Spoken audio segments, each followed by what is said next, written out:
Di dalam Weda sudah disebutkan siapapun pelaku dharma, baik gelandangan atau pengemis, selama dia mau dan mampu menjalankan dharma, dia adalah orang mulia. Dharma ewa.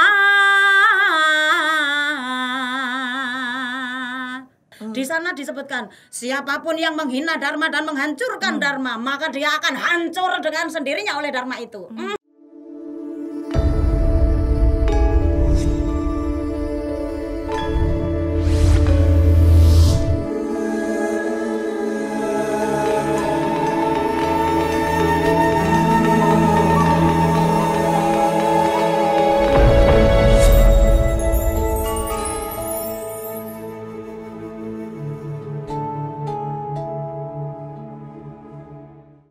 Om Swastiastu. Om Swastiastu. Halo sahabat Baskara dimanapun Anda berada, senang sekali saya Putu Dian menyapa kembali tentunya di acara Baskara Podcast, persembahan Badan Penyiaran Hindu Pusat, Pewarta Dharma Penyejuk Jiwa. Nah, kali ini seperti biasa kita akan bincang-bincang, kita akan diskusi tentunya berkaitan dengan ajaran-ajaran agama Hindu, dan kali ini lebih spesifik lagi tentang kitab suci. Nah, bersama saya telah hadir seorang narasumber yang ya dibilang cantiknya 11-12 lah. Yang lagi viral nih, bisa hadir bersama kita di studio BPH. Luar biasa, kita langsung sapa saja, beliau adalah Ibu Mayang. Om Swastiastu, Ibu. Om Swastiastu, Bunda Putu. Luar biasa, saya bahagia sekali pastinya karena seorang yang lagi digandrungin ya. Pendharma wacana yang luar biasa, milik umat Hindu yang beda dengan yang lainnya, begitu bisa hadir di sini. Gimana Bu? Terbang dari Banyuwangi ya Bu ya ke Jakarta. Iya. Pengalamannya yang ke Jakarta yang keberapa kali? Kalau ke Jakarta masih kali ini. Oh iya. Iya, masih kali ini. Oke. Lalu kesan pertama dihubungi oleh BPH? Rasanya begini, wih kayak terbang melayang gini, bener nggak sih gitu lah. Tapi bener gak Bu ini real? Iya, ternyata real. Bener, nah real. semua karena Yang Widi, maka dari itu Astungkara. Ini semua karena anugerah Yang Widi. Betul. Bisa ketemu Bunda Putu, bisa ketemu sama BPH dan seluruh kru. Terus pastinya nanti saya nampang dong, iya. Itu yang paling penting ya Bu ya. Nih Bu, kan kita ada di Jakarta, biasanya terkait dengan kalau Jakarta tuh ada pantun ya saya. Saya punya pantun nih. Oke, coba. Boleh Bu ya, kalau pantun jawabnya apa Bu? Cakep. Oke, siap. Sahabat Baskara juga boleh ya, di rumah juga jawab cakep. Cakep. Saya udah bertapa bikin ini soalnya Bu, harus dikeluarin ini pantun. Siap. Beli jajanan pakai uang cash. Cakep. Makasih Bu. Iya, sama-sama. Membeli jajanan untuk oleh-oleh yang tersayang. Cakep. Telah hadir narsum kita hari ini yang luar biasa di Baskara Podcast. Oh, cakep sekali. Ini dia, langsung kita akan bincang-bincang dengan Ibu Mayang tersayang. Terima kasih. Bu, kita mau bicara terkait dengan judul yang sudah dikasih nih ke saya ya, yaitu tentang Dharma tanpa ego, kebajikan untuk kemajuan bersama.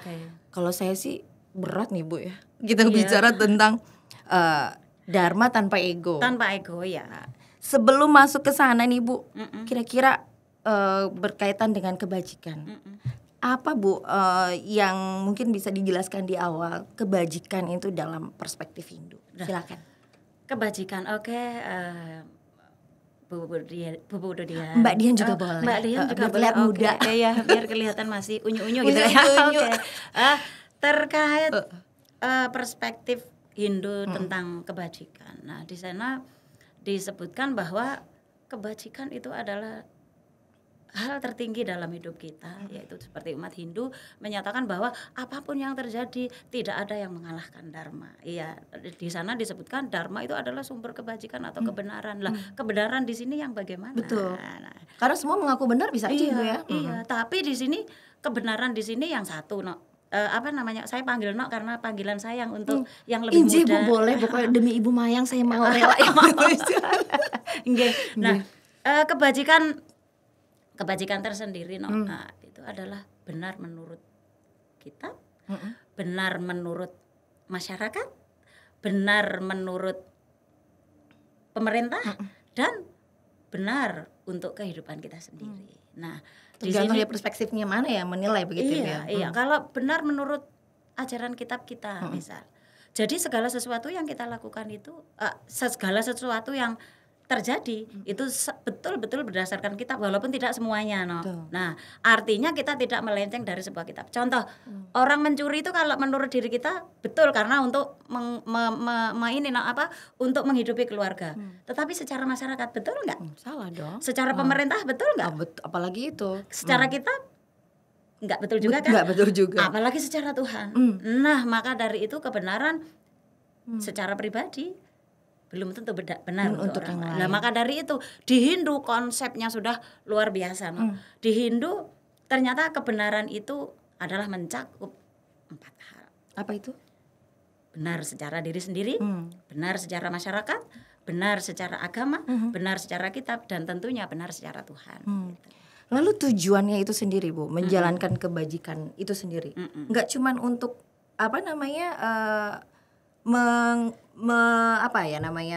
mengatakan bahwa saya benar gitu kan, bukan hanya itu saja. Bukan kan? itu. Apa Bu kira-kira tujuannya? Tujuan benar itu tujuannya adalah satu. Benar kita itu harus menjadi teladan turun temurun. Bahkan benar itu harus untuk kesejahteraan masyarakat. Lah di sana disebutkan Dharma Praja Pate Darayate Dayat. Nah, di sana disebutkan bahwa kebenaran itu adalah untuk kesejahteraan masyarakat. Ketika seseorang itu berbuat benar, maka dan itu diterima oleh masyarakat, maka itu akan menjadi sebuah kebahagiaan masyarakat. Contoh seperti kita kebenaran untuk ini melestarikan atau nguri-nguri budaya, nguri-nguri warisan leluhur. Itu apakah untuk kebenaran kita sendiri? Bukan, tetapi itu juga mendatangkan kebahagiaan masyarakat. Contoh seperti begini, karnaval itu sebenarnya ini kalau secara umum loh ya. Tujuannya bukan agama, tapi kalau secara umum kebahagiaan untuk masyarakat. Contoh, ketika karnaval, kita tampil untuk nguri-nguri budaya, memakai baju-baju Nusantara, ya kan. Terus kemudian terlihat anggun dan wibawanya orang Indonesia, sehingga masyarakat pun nonton, wih ternyata dulu seperti ini ya, asik banget. Terus kemudian karena dilihat dari tampilannya itu menyenangkan, akhirnya dari generasi ke generasi sampai dulu kita masih kecil sampai setua ini masih melakukan itulah yang namanya kebenaran secara masyarakat. Satu, ketika kita berdandan seperti itu pasti membutuhkan perias kan, betul. Perias sejahtera enggak? Sejahtera. Terus ketika ada tontonan semacam itu pasti adanya pedagang-pedagang kecil yang akhirnya mereka juga sejahtera enggak ya? Betul. Terus banyak jajan gitu ya. Iya, di balik kesejahteraan itu masyarakat menjadi tahu. Di balik kesejahteraan itu masyarakat kita menjadi tahu, generasi kita juga menjadi tahu. Akhirnya untuk melestarikan adalah hal yang diwajibkan bagi di hati mereka. Nah, itu karena terus akhirnya semua saling sinergitas. Akhirnya sejahtera juga. Nah, itu secara persepsi, secara persepsi umum ya, secara katanya mensejahterakan masyarakat. Tapi kebenaran kalau untuk mungkin itu lebih luas ya, Bu, ya kaitannya karena terkait dengan masyarakat. Tapi kalau kebenaran untuk ya kebutuhan diri sendiri dulu deh, Bu. Cara kan ego itu ya, Bu. Itu gimana, Bu? Kalau kebutuhan untuk diri sendiri, kebenaran untuk diri sendiri satu, yang jelas kita harus berbicara yang benar. Itu aja satu ya. Iya. 2, berpikir benar. Pertama sih sebenarnya harus berpikir benar dulu biar nanti muncul kata-kata yang benar, kemudian teraplikasi dengan perbuatan yang benar. Berarti terkait dengan Trikaya Parisuda ya. Iya, Trikaya Parisuda itu kalau secara persepsi agama Hindu. Lalu tadi Bu udah kaitannya dengan hubungan dharma. Kemudian juga ada kebajikannya, kemajuan bersamanya itu yang tadi sudah Ibu jelaskan contoh-contoh itu. Apakah ada hal-hal samping yang lain nggak, Bu, yang terkait dengan hal tersebut? Hal-hal yang terkait dengan hal tersebut, contoh selain kita kebajikan untuk masyarakat, ternyata kebajikan untuk generasi seterusnya adalah kebenaran terkait warisan ini adalah tetap menghargai leluhur. Secara agama di sana sudah disebutkan Pitri Matar Namaha, ya kan? Artinya Bu? Artinya bahwa sebaik-baiknya dirimu apabila tidak pernah lupa akan leluhurmu. Ya, oke. Tetapi kalau secara kitab Ramayana, Ramayana, kekawin Ramayana. Ketika kekawin Ramayana menyatakan, contoh bisa dinyanyikan pakai lagu Jawa dong, karena boleh. Ini ciri saya Ibu Mayang ya. Iya, pakai ciri khas. Gimana? Guna manta sang Dasarata. Nah, itu disebutkan. Guna manta sang Dasarata. Ini pakai cengkok Jawa loh ya. Oh, iya. Guna manta sang Dasarata. Dasarata itu kan ayahnya Rama, seorang ratu, seorang raja. Lah di sini mengandung ajaran, mengandung sanepan. Jika engkau ingin selayak menjadi seorang istimewa atau ingin menjadi orang mulia selayaknya Dasarata, Wroh siraring Weda bakti ring widi. Belajarlah Weda. Lah berarti kita meninggalkan Weda itu boleh nggak sih, Nok? Nggak boleh. Iya, makanya di sana sudah disebutkan Wroh siraring Weda bakti ring widi tan marlupeng pitra puja. Jangan melupakan leluhur. Di sana sudah digarisbawahi ketika ingin mulia hidupmu, belajar Weda, berbakti kepada yang widi, jangan lupa kepada leluhur. Karena ada leluhur ada kita gitu ya Bu ya. Terus akhirnya akan muncul masih tasireng sarwagutra kabeh. Nah, di sana menyebutkan maka seluruh alam akan mengasihi dirimu dan alam pun dan kamu pun akan terkasih oleh alam dan dengan sendirinya kamu akan dicintai oleh alam. Bahagia banget ya. Penasarannya Ibu setiap hari metembang gini nggak sih Bu di rumah? Iya, kalau orang Hindu kan di sana disebutkan slokena watadardena. Setiap hari harus membaca kitab suci dengan membawakannya dengan makanya orang Hindu itu baik di mana Hindu Nusantara ketika mau bersembahyang secara bersama-sama atau sendiri pasti duduk bersimpuh duh pukulun merdu sekali ngaturaken sembah. Nah ini kan orang Jawa, artinya Hindu Nusantara ini ketika mau menyembah Yang Widi sudah dengan kasih dulu. Yang Widi, hari ini izinkan hamba bersujud di hadapanmu sebagai ungkapan rasa bakti dan hormat. Iya, ini ciri khasnya orang Jawa. Orang Jawa ketika setiap mau bersembahyang pasti seperti itu. Baik di acara bersama maupun di acara hanya dengan lingkup keluarga. Nah ini perbedaannya mungkin Bu. Kenapa kalau saya biasanya ke pura gitu bersembahyang, ada yang mekidung, ada timnya Bu. Iya. Karena nggak semua orang bisa mekidung, susah kok ngikutin kidung. Tapi kan ada kitabnya, no. Betul. Di sana sudah disebutkan Srutwa Dharmam Wijanati, hanya mendengarkan suara-suara suci maka disitulah kebenaran hidupmu akan terjadi. Lah berarti kan kita tidak harus ikut megendeng. Minimal ketika ada orang mengkidung dengarkan dengan seksama itu sudah sama. Katanya Srutwa Dharmam Wijanati, hanya dengan mendengarkan suara-suara suci maka kebenaran itu akan terjadi. Dan keheningan itu juga akan ada muncul begitu ya Bu ya. Nah begitu. Aduh saya ini baru berapa menit aja udah banyak tembang nih ya. Dulu emang dulu juga sinden apa gimana sih Bu? Bukan sinden sih, no. Siapa saya? Saya pedagang sayur, no. Oh iya Bu Maya. Iya 14 tahun pedagang sayur. Makanya ketika Dharma Wacana dibilang gini, loh siapa dia? Hanya pedagang sayur kok mau ceramah untuk umat, apa pengetahuannya? Iya terima kasih. Lalu Ibu menampiknya seperti apa? Di sini saya semakin berbangga, no.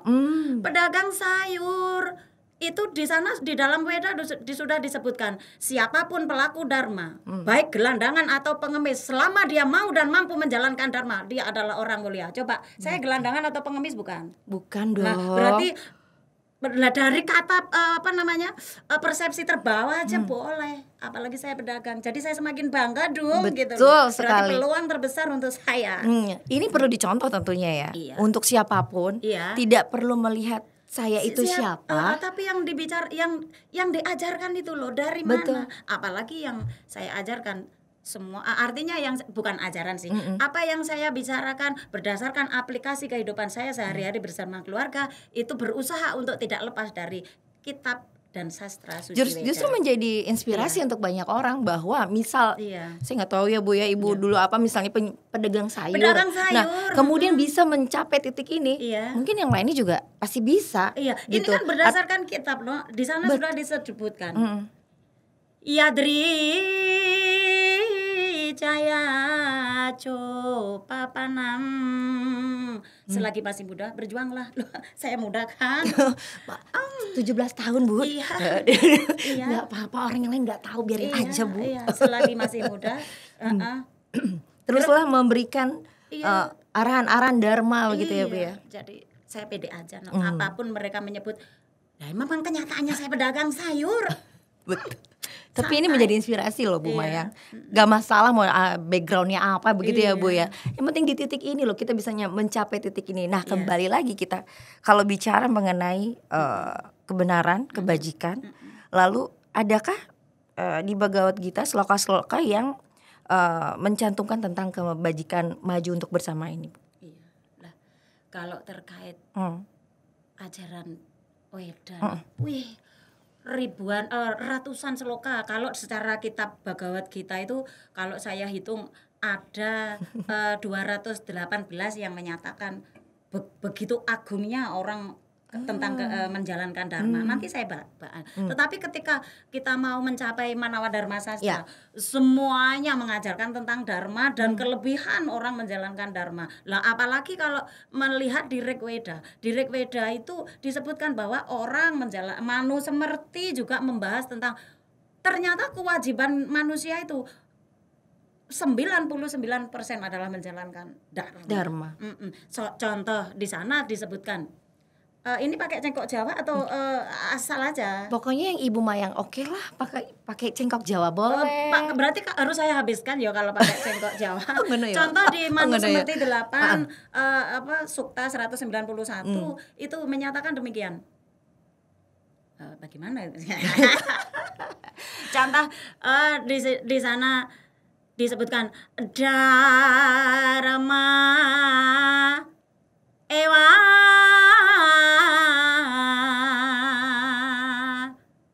kurang tinggi no. Kalau saya serendah itu aja misalnya itu rendah itu saya nggak bisa ngikutin loh Bu. Hato hanti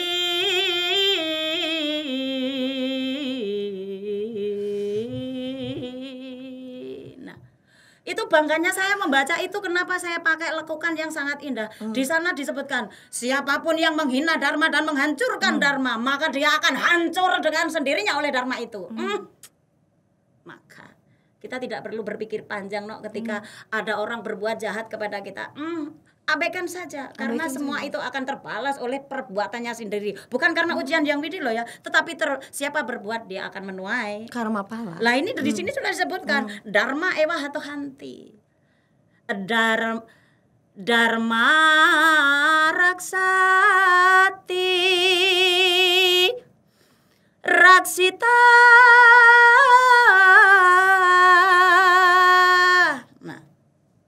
Dharma raksati raksita.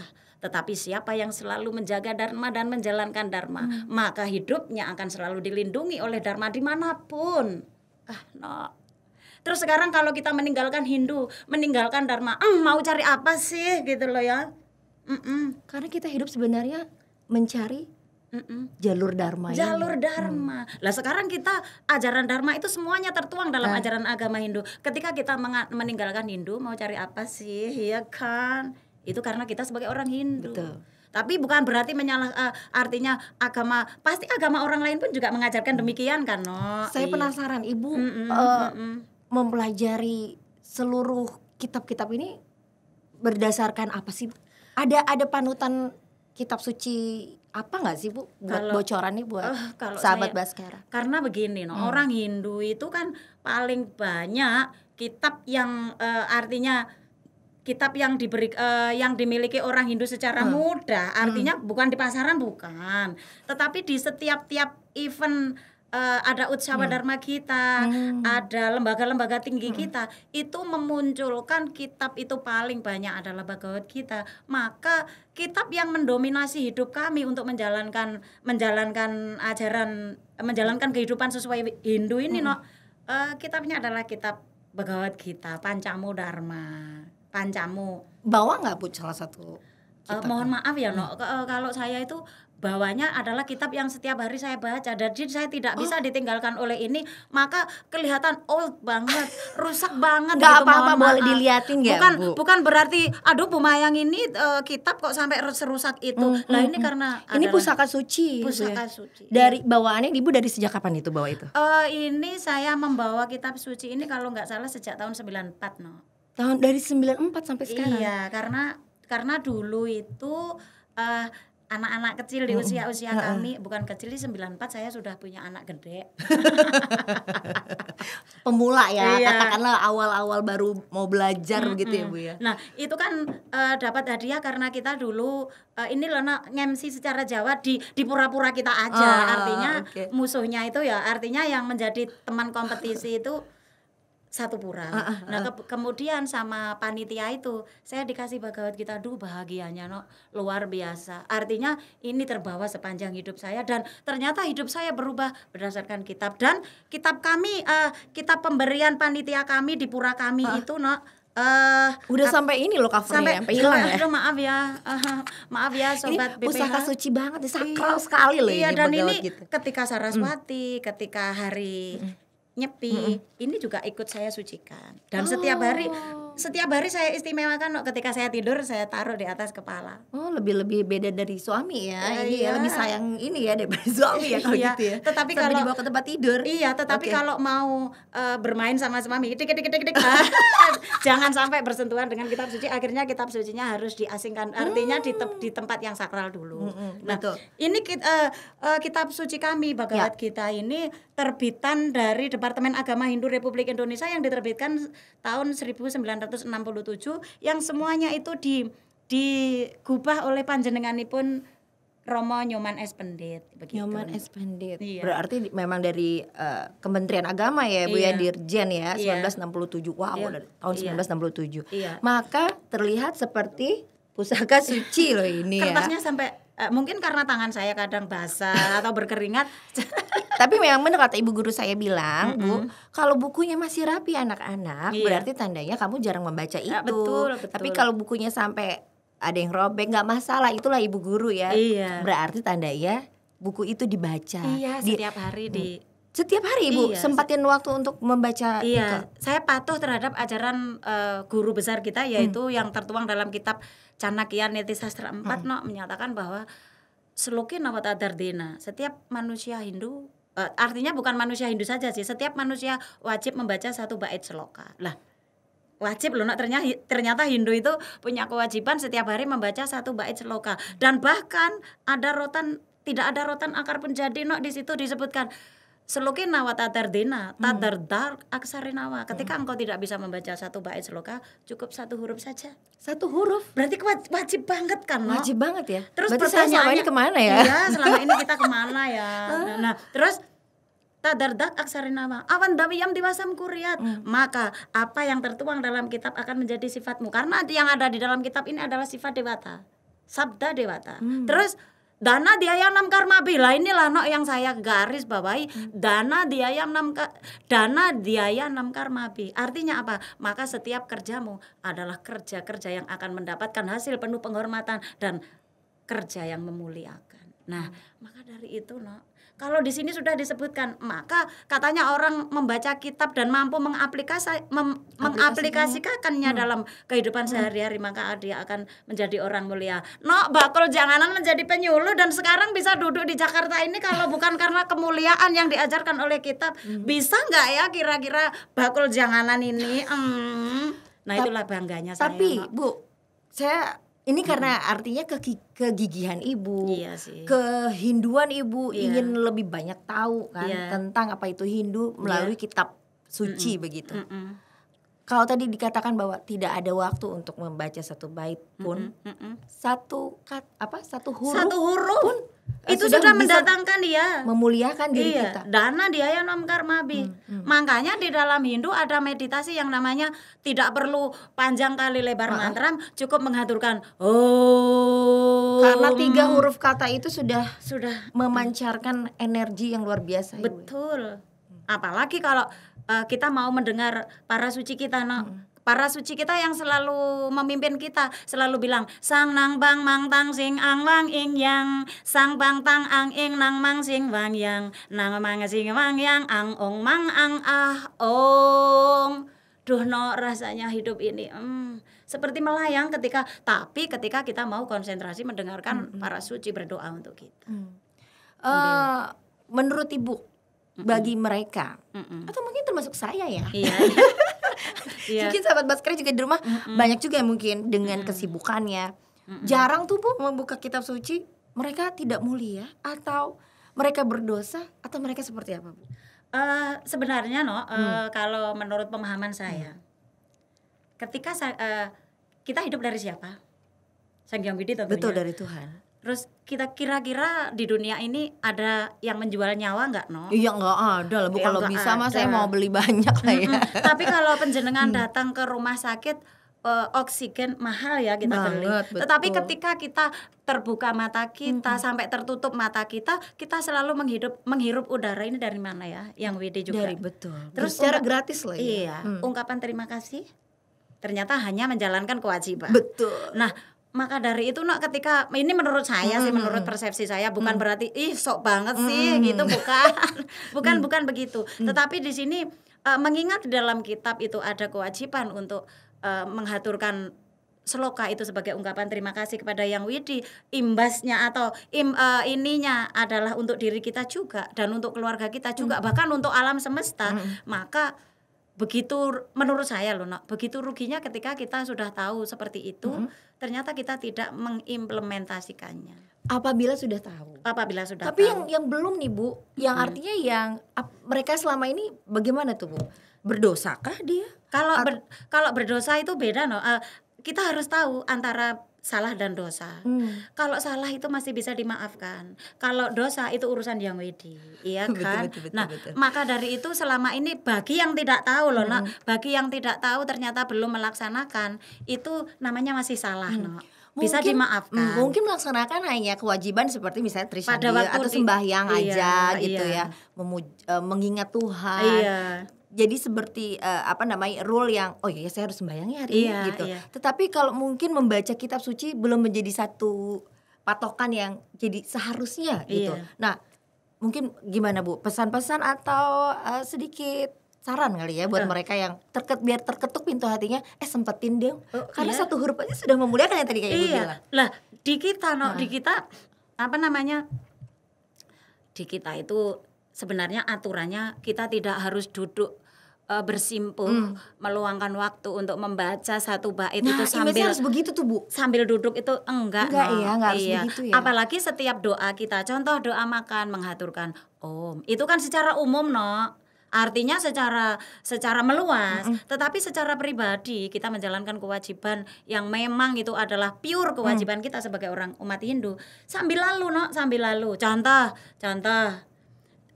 contoh misal Bhagavad Gita ini ya, Bhagavad Gita. Misal contoh kayak Bu Mayang, supaya Bu Mayang itu selalu selalu tergiring untuk menjalankan yajnya maupun punya. Itu Bu Mayang ketika bangun tidur sambil jalan, Ananias Cintayanto mam. Seneng gak mendengarnya? Iye jana pareyu pasyate Tesyam nitya biyukatanam yoga kesemam wahamyam. Ini kan sudah baca Jadi sebenarnya ya itu tadi, tidak ada rotan akar pun jadi. Maka dari itu sekarang dunia semakin dipermudah, masak tinggal klik. Betul. Iya, kalau tidak misalkan masak nasi tinggal klik. Tidak sempat masak tinggal calling, mudah datang. Betul. Terus alasan apa lagi yang menyebabkan kamu tidak bisa? Misal mau mandi sambil ambil handuk, Patram puspam falam toyam. Udah baca kan, no? Meskipun dilantunkan dengan nada yang sesuai kita suka. Oh begitu. Kan tujuannya tidak mengurangi makna, Bu. Tidak mengurangi makna, asal jangan dibaca di kamar kecil dong. Iya. Ya artinya nada-nadanya kadang kan yang bikin kita nyerah itu kok susah ya, apalagi kalau mau kidung ya, Bu. Itu ya. kan pakem ya, tristup, anustup. Tetapi ketika semua itu lokal jenius sih, no. Tapi memang secara kitab kita diwajibkan membaca secara tristup, anustup. Baik, kalau begitu. Sebenarnya kita mau ngobrol-ngobrolnya mau panjang ya, Bu ya. Iya, Cuman ada kode-kode ya. Iya. Kalau ternyata kita udah hampir 30 menit loh, Bu, ternyata ya. Iya. Padahal masih pengen banyak tahu. Mungkin terakhir aja, Bu ya. Sedikit saja menuju closing kita. Bagaimana dari Ibu Mayang untuk umat Hindu, tentunya sahabat Baskara yang ada di rumah, mengajarkan kebajikan khususnya kepada generasi muda supaya tidak pantang menyerah, tidak putus asa dalam mempelajari kitab suci ini. Saya boleh berpesan dong? Boleh. Tentunya silakan. pesan saya juga harus pesan saya juga tidak lepas dari Weda, karena ya apapun yang terjadi, koridor kami adalah Weda. Nah, begini sahabat Baskara. Iya, sahabat Baskara, izinkan saya selaku sebagai Dewi Mayang Anggra ini jangan dipandang siapanya, tapi pandanglah pesannya ya. Jangan dipandang orangnya, tapi pandanglah pesannya. Ya, itu bahwa sahabatku, mari kita menjalankan kewajiban kita sebagai orang-orang Dharma, apalagi ajaran agama Hindu ini cenderung dan menitik beratkan untuk ajaran Dharma. Karena apa? Orang yang meninggalkan Dharma itu di dalam kitab Bhagavad Gita disebutkan sarwam dharma parityaja. Dinyanyikan atau pakai? Boleh, kalau Ibu lebih nyaman dinyanyikan, monggo. Sarwam dharma parityaja.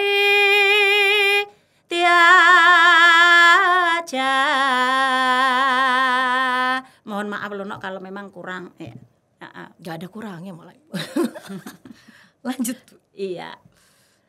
Mam ekam saranam vraja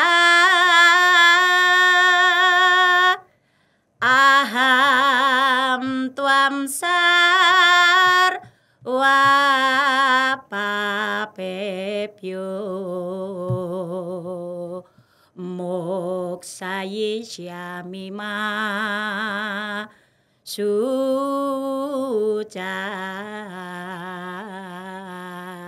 Di sana Sang Hyang Widi bersabda, wahai umat manusia, tinggalkanlah pekerjaanmu yang lain dulu, tetapi tegakkanlah dharmamu untuk aku, tegakkanlah dharmamu kepadaku. Maka jangan khawatir, segala dosa akan ada penetralisir. Jangan khawatir, karena dengan engkau berbakti kepadaku berdasarkan dharma, engkau adalah orang-orang terkasih bagiku. Ya, maka dari itu sobat dengar, ayo kita tegakkan dharma. Kita tetap berada di jalan dharma, dan garis bawahnya, kalau kita meninggalkan dharma, mau cari apa? Mau hidup yang kayak apa sih? Nah, kiranya itu aja dulu ya, langsung Mbak Dian. Sejuk jiwa ini, karena memang kebetulan ini penyejuk jiwa ya. Iya. Lumayan. Jadi langsung untuk semua sahabat Baskara, semoga ini menjadi inspirasi untuk kita. Kemudian bisa mengajak kita tersentuh lagi pintu hati kita, terutama bagi mereka yang buat seperti saya lah ya, yang jarang tuh yang namanya buka kitab suci, apalagi bersenandung ya seperti Ibu Mayang. Mudah-mudahan harus dirubah loh ya. Mudah-mudahan setelah ini kita semua terketuk pintu hati. Swaha, itulah harapan kami. Kita bersenandung dan tentunya membawakan kitab suci ini dengan baik yang ada di dalam Bhagavad Gita. Sekali lagi terima kasih banyak. Ama. Ibuku tersayang, jangan kapok ya untuk hadir di Baskara Podcast. Iya, bukan lagi kapok, no, tapi rindu untuk selalu kesini. Baiklah, kalau rindu nanti kita akan bertemu di episode selanjutnya ya. Semoga yang Widi mengizinkan. Baik, kalau gitu. Matur sukses sama Ibu. Sami-sami. Terima kasih banyak. Baik, sahabat Baskara. Iya. Kita akhirnya harus menghentikan perbincangan kita di episode kali ini. Tapi kita janji, Ibu juga sudah janji nanti episode berikutnya kita akan ketemu lagi dengan perbincangan yang lebih menarik lagi. Lebih sejuk lagi ya. Baik, kalau gitu saya Putu Dian beserta seluruh teman-teman di Baskara Podcast mohon pamit undur diri dan kita akan bertemu di kesempatan akan datang dan kami akhiri dengan Parma Santi bersama. Oke. Om Santi, Santi, Santi, Om.